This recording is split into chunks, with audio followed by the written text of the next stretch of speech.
The scent of sesame oil and grilled tuna drifted through Sakura Flame, the most exclusive Japanese fusion restaurant in all of Manhattan. The place shimmered with quiet wealth, floor-to-ceiling glass walls, golden koi circling a glass pond, and tables so polished they reflected every chandelier. To Mia Park, the restaurant was a stage, and she was just one of its invisible players. Her uniform, a crisp white blouse and black apron, made her look like everyone else, but she carried something the others didn't, a quiet knowledge of the Japanese language and culture that no one ever cared to ask about. She hadn't grown up dreaming of serving sushi to billionaires. Mia had wanted to travel the world as a translator like her father once did, but when he passed away and her younger brother needed money for school, she had traded her dreams for double shifts and late nights. That evening was supposed to be ordinary, at least as ordinary as nights at Sakura Flame ever got. But as she balanced a tray of champagne glasses and wove between tables, her eyes caught a familiar face. At the center table sat Damien Cross, the youngest self-made billionaire in New York, famous for his tech empire, his icy composure, and the Japanese tattoo that wound down his forearm like a banner of power. Every magazine had shown that tattoo. People online debated its meaning endlessly. Some said it symbolized strength through adversity. Others claimed it meant silent victory. Damien himself had never confirmed what it stood for. Tonight, though, Mia saw it up close for the first time, and something about it made her heart stutter. The ink was bold, black against his skin, the strokes sharp and deliberate.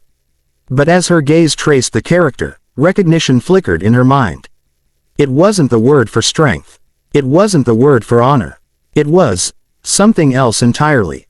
Her pulse quickened. She blinked to make sure she wasn't mistaken, but no, she had read it right. The middle stroke curved the wrong way, completely changing the meaning. It didn't say what he thought it did. It said, chicken noodle soup.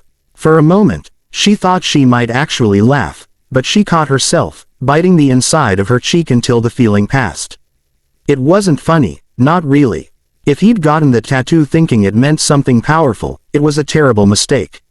She forced herself to look away, focusing on the table's empty glasses. Damien glanced up at her then, his cool gray eyes cutting through her thoughts. Something wrong. His voice was low, controlled, just like every article described him. Mia's heart skipped. And no, sir, just bringing your drinks. She set the glasses down, trying to keep her hands steady. But as she turned to go, curiosity burned inside her. Should she say something? Correcting a billionaire could mean instant unemployment, but could she really let him keep walking around with that tattoo?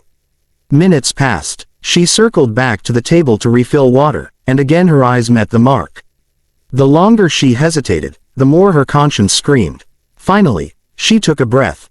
"Excuse me, Mr. Cross," she said quietly. He looked up again, one eyebrow slightly raised. "Yes." Her voice nearly failed her. "Your tattoo, if you don't mind me saying, it's beautiful. But, are you sure it says what you think it does?"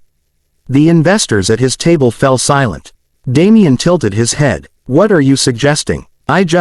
She swallowed hard. "I speak Japanese. The strokes are a little different than they should be."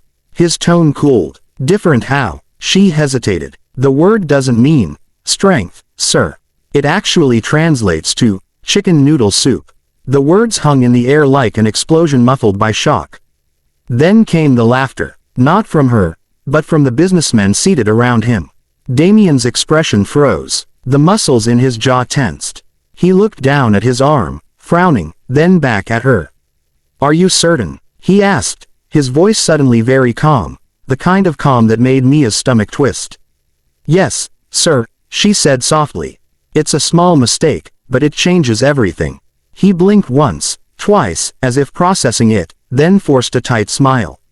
"Thank you for the clarification."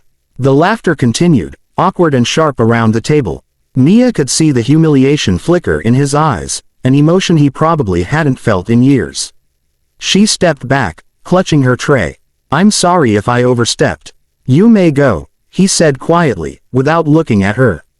Her chest ached. She nodded quickly and retreated toward the kitchen, heat rushing to her face. Behind her, the laughter eventually died down, replaced by the low hum of conversation. But she knew she'd made a mistake. an honest one, maybe, but one that could cost her dearly. The rest of her shift blurred together. She caught glimpses of Damien now and then, speaking quietly, no longer smiling. When he finally stood to leave, he looked her way for a moment, just long enough to make her wonder if she should start looking for another job tomorrow. But his gaze wasn't angry. It was unreadable. The next morning, Mia woke to a message from her manager. Greater than, Mr. Cross requests to see you at 9 a.m. His office. Don't be late. Her stomach dropped. She walked the few blocks to his skyscraper through crisp morning air, her nerves wound tight. The glass building loomed above her like a mirror, reflecting the whole city. The receptionist led her into a minimalist office high above Manhattan, where Damien stood by the window, jacket off, sleeves rolled to his elbows. The infamous tattoo was clearly visible. He turned when she entered. Miss Park. She froze. Mr. Cross. I checked with a translator last night, he interrupted. You were right. Her heart skipped. I'm sorry if I embarrassed you, sir. I didn't mean. He raised a hand. Don't apologize. You did what no one else ever has, told me the truth. She blinked. You're not angry. He almost smiled. Humiliated. Yes. Angry. No. He moved closer to his desk, studying a photo of his tattoo on the screen. I had this done 10 years ago, after my first company failed. I wanted something that said strength. Guess I should have done more research. Mia allowed herself a small, sympathetic smile. Sometimes meaning gets lost in translation. Apparently so. He looked at her then, really looked at her. Tell me, Mia, why didn't you laugh? Everyone else did. Because it wasn't funny, she said simply. It was just human. Everyone makes mistakes. Something in his eyes softened, just a flicker. Well, he said, straightening, you've given me something to think about. And perhaps an opportunity to fix this ridiculous thing. She hesitated. You're going to get it removed.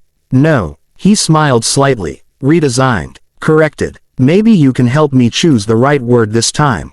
Me. Why not? His tone was lighter now, teasing almost. You clearly know what you're talking about. Mia felt warmth creep into her chest. If you're sure. I'm sure. He extended his hand. Consider it a collaboration. She shook it, surprised by the steadiness of her own grip. As she left his office, her heart felt strange, half terrified, half excited. She had walked in expecting to lose her job, but instead, she had somehow earned the respect of a man the world thought untouchable. Neither of them knew it yet, but that small act of honesty would become the beginning of something far deeper than either had expected, something that couldn't be erased, even by ink. A week later, the early spring sun bathed Manhattan in golden light. Mia stood outside Hiroshi's ink studio, clutching a cup of green tea and trying not to feel out of place. It wasn't every day a billionaire asked her to help redesign his tattoo. Inside, the studio was nothing like she expected.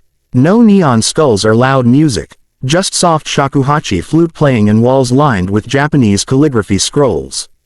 Each piece was elegant, deliberate, and alive with meaning. Damien was already there, sitting on a low stool, sleeves rolled up, his usual tailored suit replaced by a black t-shirt. It made him look almost human. He looked up when she entered. You came. I said I would. She smiled nervously. You sure you trust a waitress to help you pick permanent ink? He chuckled. You're not just a waitress, Mia. You're the only person who's ever told me the truth to my face. Her cheeks warmed. You make that sound like a rare thing. It is. His gaze lingered for a moment before he nodded to the man beside him. This is Hiroshi. He's an old friend from Tokyo. He'll be doing the redesign. The older artist bowed politely. Miss Park. Damien says you speak Japanese well. Fluently, she said modestly. Then I will let you choose the kanji. Hiroshi smiled faintly. It must mean something real. Something earned. Mia looked at Damien. Do you know what you want it to say? He was quiet for a moment, eyes drifting to the faint outline of his old tattoo. The first time I got this, I thought I needed something that screamed power. I'd just lost everything. My company, my confidence. I thought a mark of strength would remind me to never fall again. And did it? She asked softly. He gave a short, humorless laugh. No, it just made me arrogant. I started believing I couldn't fail. Which, ironically, is when I made my biggest mistakes. Mia's heart tugged. She saw something vulnerable in him, a man stripped of the armor his wealth had built. She thought for a moment. Then maybe it shouldn't be about strength, she said. Maybe it should be about what comes after strength. He frowned slightly. After resilience, she said. Redemption. Forgiveness. He studied her. Forgiveness. For yourself, she said quietly. You can't keep building walls around guilt. You need to learn from it, not hide behind it. He stared at her for a long time, something shifting behind his expression. Then he nodded slowly. Redemption. Yes, that feels right. Hiroshi began sketching the character, complex yet fluid, like waves folding into each other. Mia watched the brush glide, mesmerized. When the final design was done, it looked alive, balanced, humble, powerful. This, Hiroshi said, is not a word to show the world.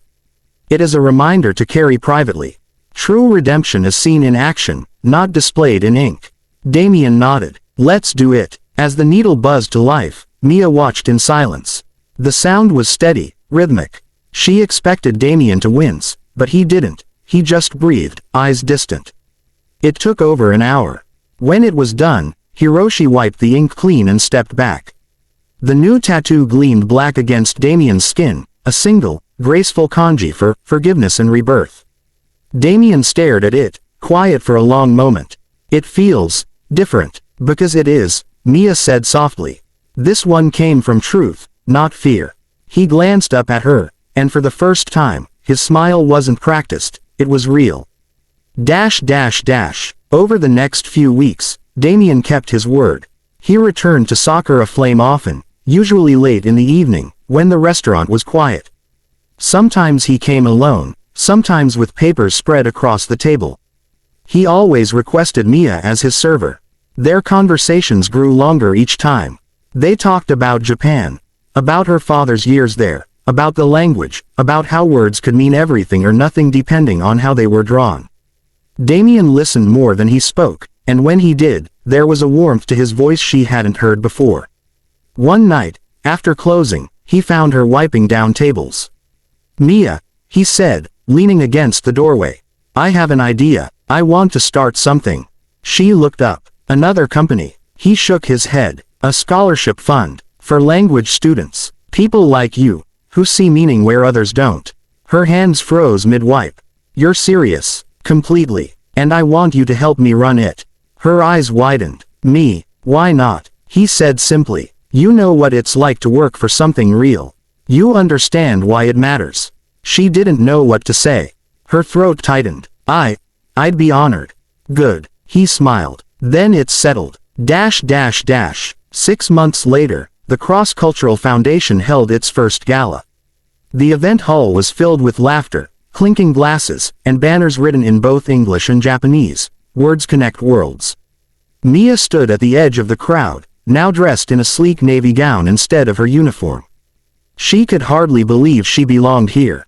On stage, Damien adjusted the microphone. The cameras flashed as he rolled up his sleeve, revealing the tattoo that had once been a joke, but was now a symbol of something entirely different. This mark, he began, his voice strong but warm, reminds me of a lesson I learned from someone far braver than I am. A waitress corrected me once. She told me that my tattoo didn't mean strength, it meant chicken noodle soup. The audience laughed, and Damien smiled. But she also showed me that sometimes, being wrong leads you exactly where you need to be. His gaze found Mia in the crowd. That moment taught me humility, truth, and the power of words to change lives. And it's why we're here tonight, to help others find their voices across languages, just like she helped me find mine. The crowd erupted in applause. Cameras turned toward Mia, and she felt her face flush, but when Damien smiled at her, the room seemed to fade away. After the event, he found her standing by the balcony overlooking the glittering Manhattan skyline. You didn't tell me you were going to say that, she murmured. I didn't plan to, he admitted. But some truths deserve to be spoken. The city lights reflected in his eyes, softer than she'd ever seen them. You changed how I see things, Mia. How I see myself. She smiled gently. You gave me a chance I never expected. He took a step closer. Do you still think that tattoo means redemption? She looked at the black ink on his skin, then back at him. It does. More than ever. He nodded. Good. Because meeting you was mine. For a heartbeat, neither of them spoke. The wind played softly through her hair. Then Damien reached out, taking her hand with quiet certainty. Below them, the city glowed, 1,000 lights, each one a story, each one a second chance. Mia thought of the night she had almost lost her job over one simple truth, and how that truth had led her here, to this balcony, this moment, this man. The billionaire and the waitress, brought together not by fate, but by honesty, courage, and a mistake inked into skin. And as the night deepened, the ink on Damien's arm shimmered beneath the light, no longer a symbol of pride, but of humility, transformation, and the beauty of being rewritten.